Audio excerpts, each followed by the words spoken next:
Hope you like your Cosmos with the side of drama. Welcome to MsMojo. And today, we're counting down our picks for the times, and just like that, couldn't help but call back to Sex and the City.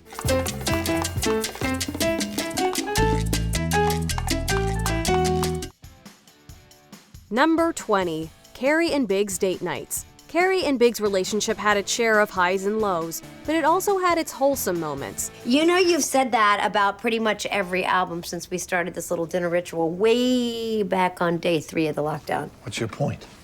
My point is, you got a lot of favorites. In the first episode, we learned that Carrie and Big's quarantine date nights involved music, wine, and dancing. Or if you ever need a reason to smile.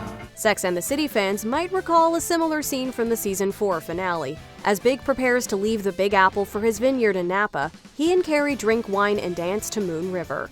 My huckleberry friend, Moon. It's undoubtedly one of the most romantic moments in the entire series, so it was wonderful to see that even after all these years, the spark was still there. See? It got you. Number 19. Charlotte's Dog. Oh my goodness! Thank you! Hi! Remember Charlotte's prized pooch Elizabeth Taylor from the original series? Well, sadly, 17 years on, the beloved Cavalier King Charles Spaniel is gone. Oh, what should we name you, pretty girl? Who's the prettiest girl in the world? Elizabeth Taylor. But she's certainly not forgotten. In the new series, the York Goldenblatt family now has a new canine companion, British Bulldog Richard Burton. Hi, everyone. That's it. That's all the greeting I get after I rescued you. Are you talking to me or Burton? Because you rescued me too. His human namesake was Taylor's 5th and 6th husband. We can't help but wonder if that means he's also their 5th or 6th pup. Either way, Charlotte is clearly as big of an Elizabeth Taylor fan as ever, both human and pet. Please love me. Mom, don't be so needy. I am not being needy. He's withholding. It's a sweet nod to the original and a great way to honor her pet's legacy. Number 18. The Carrie necklace. Carrie holds countless designer labels in her closet, but if you asked her which item is the most valuable, she'd likely point to her Carrie necklace. Throughout the original series, that necklace is more than an accessory. It's a reminder of who she is at her core.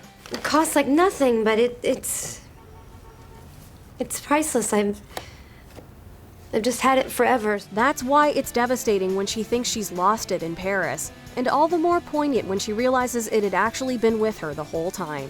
Naturally, the necklace returns in the revival. She literally cries COVID to save it, and Lisette's collection. That's enough.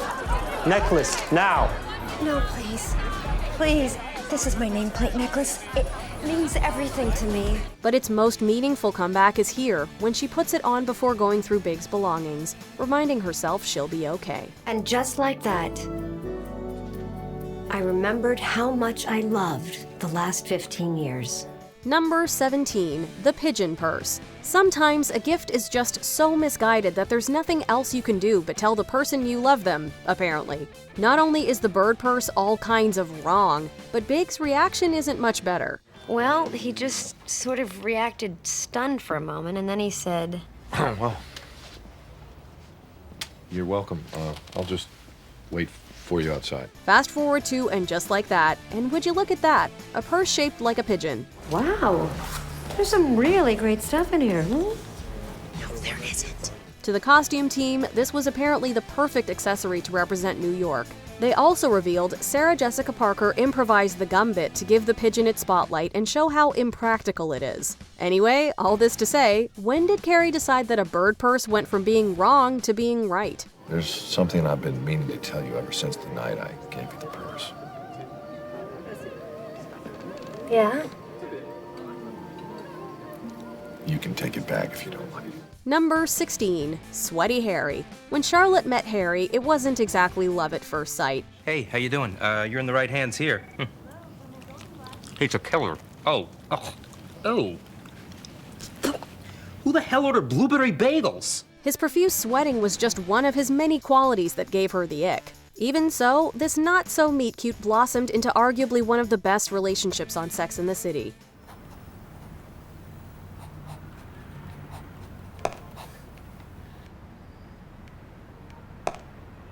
Do you have a handkerchief or something? You're still sweating.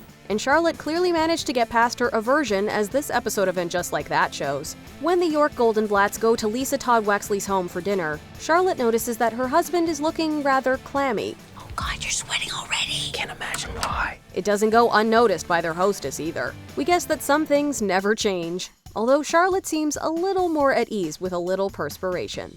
Did we seem nervous? He sweat through his suit. Number 15, a woman's right to shoes. Carrie and her downstairs neighbor Duncan get off on the wrong foot when the click-clacking of her heels coming through the ceiling interrupts his beauty sleep. He even has the crown jewels to ask Carrie not to wear her shoes around the apartment. Could you at least remove your high heels? Okay. Now you've gone too far. Of course, this becomes a topic of discussion with her friends, where Carrie says, To play Devil Wears Prada advocate, I have rights, a woman's right to shoes. Now hang on, why does that sound so familiar? Ah yes, that classic season 6 episode, A Woman's Right to Shoes. When you think about it, it kind of makes sense that Carrie would be so horrified by this otherwise simple request. You see, last time someone asked her to take off her shoes, she never saw them again. We might have been 1 foot out the door, but my shoes appeared to have already left. Number 14, I've fallen and I can't get up. In the season 3 premiere, Carrie encounters some complications with her security alarm. While running to reset it, she slips. Hey, maybe that's why she wears heels around the house. And who is the first person she thinks to call? Miranda, I've fallen and I can't get up. Some viewers have noticed the irony in that, given a certain infamous moment from Sex and the City where Miranda finds herself on the floor and unable to get up. At that time, does Carrie race to her friend's side in her time of need? Nope, she sends Aidan instead. All right. Let's get you up now. On 3. 1, 2, 3. Okay, how you doing? Luckily, Miranda doesn't seem to have held it against her and comes over to help. And she doesn't bring any BS bagels with her either. It's bad enough you send your boyfriend to help me when I call you, but now, the bagels! So what are you saying, you don't want one? If you fell or something, I would never send my boyfriend to help you. Number 13. Haven't we visited this loan officer before? Also in season 3, Seema decides to rebrand and applies for a business loan for a little starter security. And I'm a good investment. I was that company, I did all the work, and the man with slightly more power got all the credit. You feel me, Linda? Yet this officer is a tough cookie to crack, and who can blame her? She's been at this job for over 2 decades, so she's probably seen and heard it all. And we actually know that because this isn't the first time we've met her. A woman once turned me down for an apartment loan because I didn't have any assets. Well, she can kiss my ass. Back in season 4 of Sex and the City, Carrie visited the very same loan officer when she needed money to keep her apartment. It's not just that they used the same actress, her name is Linda in both episodes. Like Carrie before her, Seema doesn't get the loan either. Because I just found out I did not get that bank loan for an office. No. Number 12, Aidan Shaw. Fans may have hoped that Aidan would show up in And Just Like That, only this turned into a be careful what you wish for lesson very quickly. If history told us anything, this couldn't end well. Indeed, it's their past that becomes the biggest roadblock in their relationship. We're back where we started. But this is where we ended. With the wall I couldn't break through and those floors. Remember the floors that I redid? I mean, that's all bad. It's all in there. Time and time again, Aidan shows he hasn't let go of the pain Carrie caused him, while she keeps clinging on for dear life. Heck, this time he's the one who steps out on her.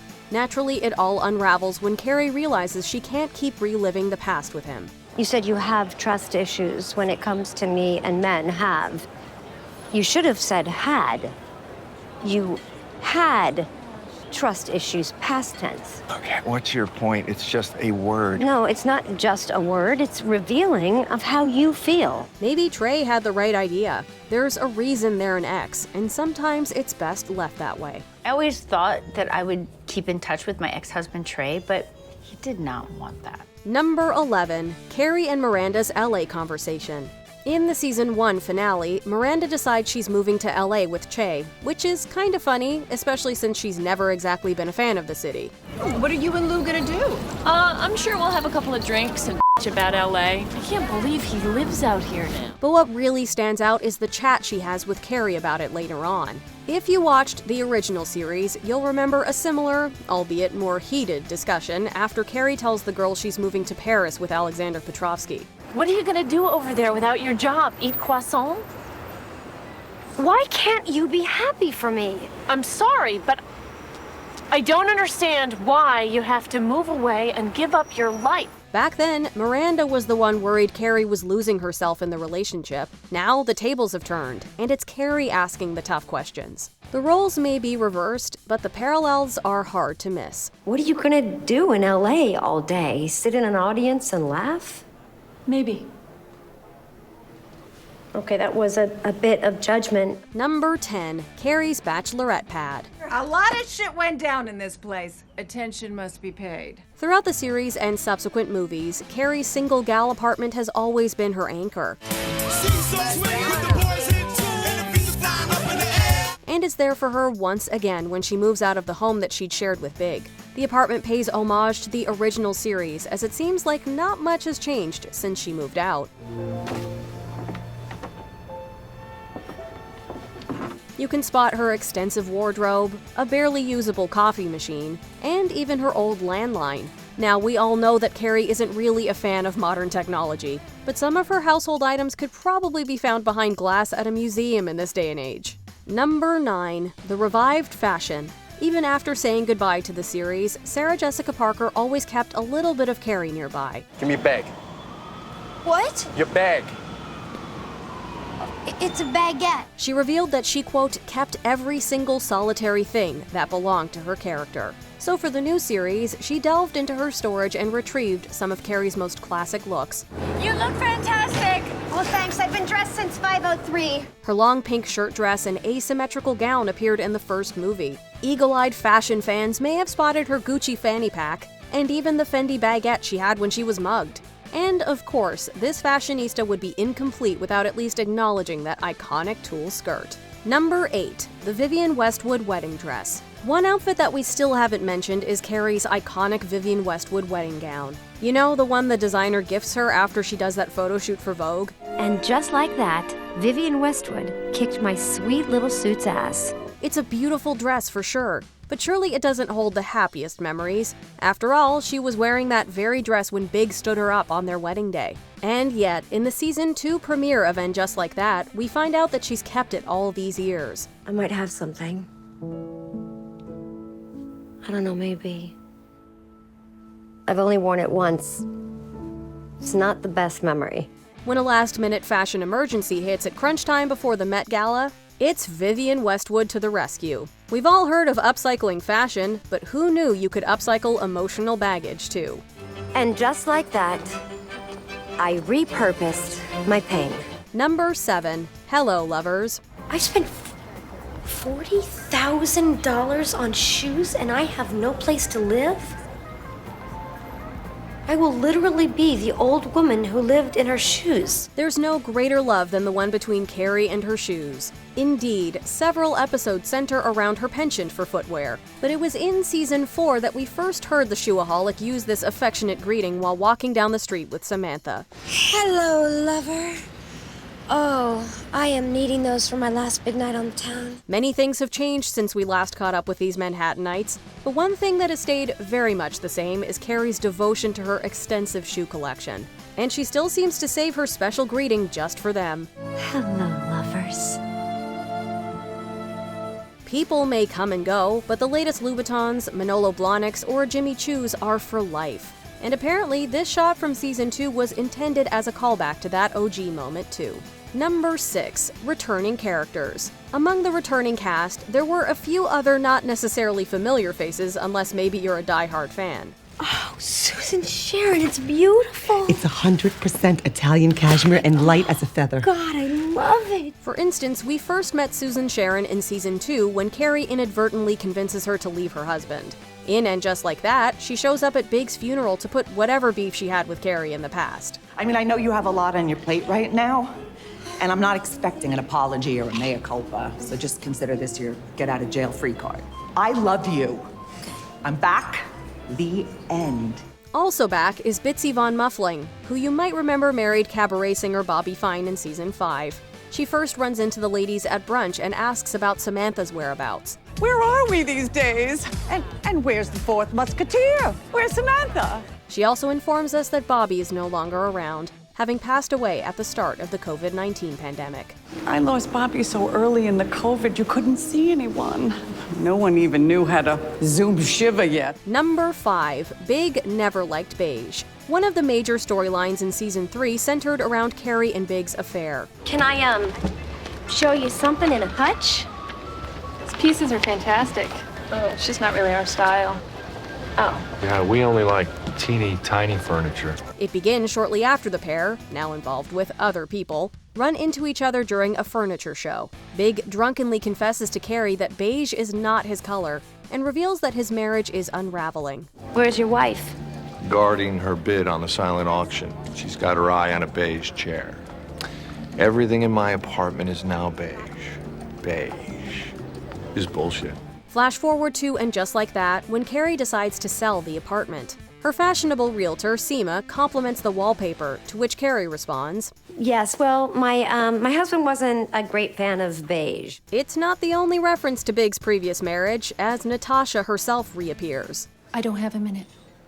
No, I am not doing this. I cannot think about you anymore. I am done thinking about you. I've already given you more minutes of my life than you ever deserved. Still, it's a creative little nod to a major moment from Carrie and Big's past. Number 4, the postcard always sticks twice. Sex and the City showed us one of the worst ways to break up with someone. Read it and weep, my friends. I'm sorry, I can't. Don't hate me. And just like that, showed us an almost equally bad way to announce to your best friend and husband that you're leaving your life behind. Oh, and that you want a divorce? We don't know if the writers planned this parallel, but the sting of Stanford's goodbye note sure feels familiar. He said he couldn't bring himself to tell you he was leaving face to face after Big died. Right, and a note is so much more compassionate. Oh, you know Stanny. He hates to disappoint people.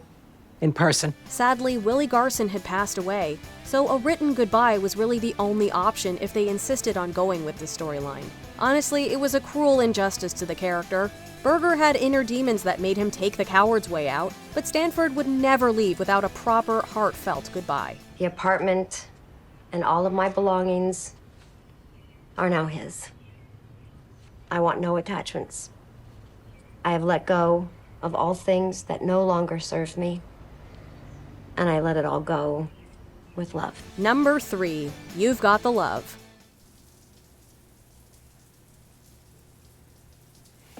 John! The final moments of the revival's premiere episode left us all stunned. Carrie comes home to find her husband slumped on the floor following a heart attack. As she holds him in his final moments, You've Got the Love by The Source featuring Candy Staton plays. And just like that, Big died. Sometimes I feel like throwing my hands up in the air. This wasn't the first time the showrunners used this song either. You can also hear it during the last scene of the Sex and the City finale. The tune also marked the first time that Big's real name was revealed as well. You find someone to love the you love. Hi. What's shaking, baby? How's Samantha? The house is on the market. Look out, New York. I'm a-comin'. Well, that's just fabulous. Say what you will about the revival, but they sure knew how to pull on our heartstrings. Number 2, Samantha returns. Almost. Of course, we understood why Kim Cattrall chose to pass on the revival, but that didn't mean we didn't miss her. No amount of text messages or Charlotte channeling her inner Samantha could change that. I'm not allowed to be me, so I'm going to be Samantha. Okay, wait. Now I'm going to be Miranda. If you sleep with someone at work, you are giving away your power. I miss Charlotte. So when word came that Samantha Jones would finally make an appearance, we basically did a little happy dance. Sure, it was just over a minute, but it was everything we needed. I was flying back on the first flight in the morning. Wait a minute. You were flying all the way to New York for an overnight? Well, it is your apartment, and I have to pay my respects. It kind of felt like an apology from the writers for how they treated her in the premiere. We also loved the throwback to Season 6's Boy Interrupted, when Samantha borrows Annabelle Bronstein's identity to get into a club. Well, we're glad Samantha and Annabelle are still doing fabulously. Thank you for everything. You fabulous, fabulous flight. Samantha, do you have a British accent? Who's Samantha? This is Annabelle Bronstein. I'm from India. Ta and cheerio. And have a great night. Before we unveil our top pick, here are a few honorable mentions. Vogue. Vogue never goes out of, well, Vogue. Well, I just stopped by on my way home because I went to the Good magazine place today and I brought you British Vogue, Spanish Vogue, and Italian. Stanford? Where? Smith's. Jared. Smith Jared. Charlotte's conception struggles. Why didn't Miranda put Naya and Charlotte in touch? They'd have a lot to talk about. I have a good friend who went through hell with IVF. That's how I know. Yeah, well, this is my second trip to hell. My first one didn't take. A photographic blast from the past. A throwback to the first time Big called Carrie his girlfriend.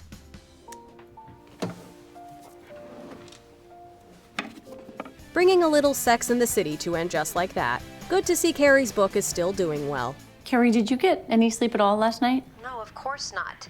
You should have given her the apartment, too. Because I can't sleep in here anymore. It's haunted.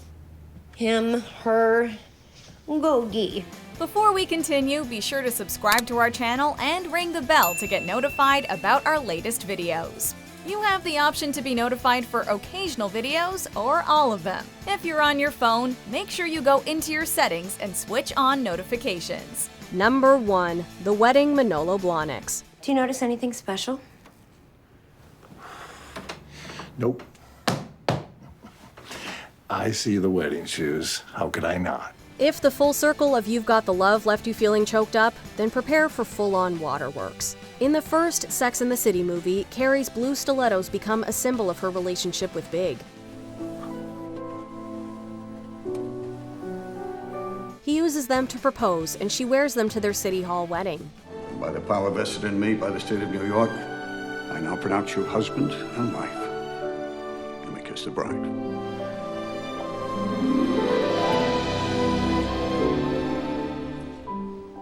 But back to the fateful episode of End Just Like That. When Carrie rushes to Big's side, she lets the shoes fall off. Honey! Oh! Honey! Oh, baby. The camera then poignantly closes in on her signature heels getting drenched in the shower. It's a gut-wrenching moment that marks the end of this love story, and we're still not over it. And just like that, we're done. But did you spot any other Easter eggs? Let us know in the comments. I remember when you kept your sweaters in the stove.